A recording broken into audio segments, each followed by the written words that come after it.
Nisy kosa ny fanamafisana fiara-miasa teo amin'ny sampandraran'ny etra sy ny sampandraran'ny faditserana natetsy amin'ny hôtel Colbert Antaninarenina no nizoran'izany rehetra izany.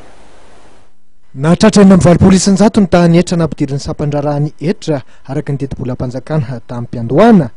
na LFI nanomboka ny voalohany taona hatramin'ny faran'ny volana septambra lasa teo araka ny fantatra taorian'ny atrikasa ho fanamafisana ny fiara-miasa teo amin'ny sampandraran'ny etra na ny DGI sy ny sampandraran'ny faditseranana DGD tetsy amin'ny hôtel Colbert etsy Antaninarenina.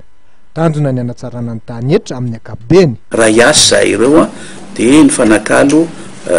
foana an'izay tokony ny fanakalozana mba hanatsarana ny fampidiran-ketra. Fa zao zany le izy dia tena hidirana lalina le hoe tena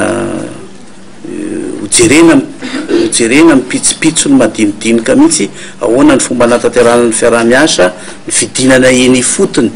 miaraka amin'ireo mpiara-miasa any amin'izay misy any amin'ny faritra ohatra fa tsy hijanona eto Antananarivo fotsiny ty resaky ty ary inona moa ny maharatsy ny fiarahana raha toka izay no hanatsarana ny fampidira etra izay tanjona matisa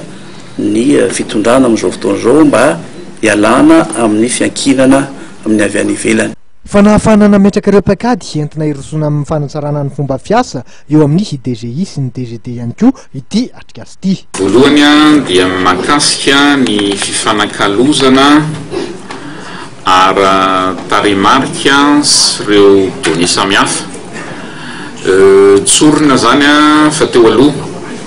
somary maivamaivana ihany izay toe-javatra izay dia nanapa-kevitra zany zay androany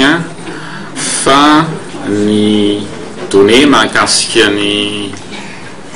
importation na société anankiray ohatra données rehetrarehetra zany avy aty amin'ny douane dia alefany amin'ny impôt ary efa nanomboka izy io teo aloha fa fanatsarana no atao zany no atao amin'izay transferana données izay. Nisy ny fehikevitra ny voaka nandritra ny fotoana ho fanatsarana tran'ny tany fampidiran-ketra ary nilaza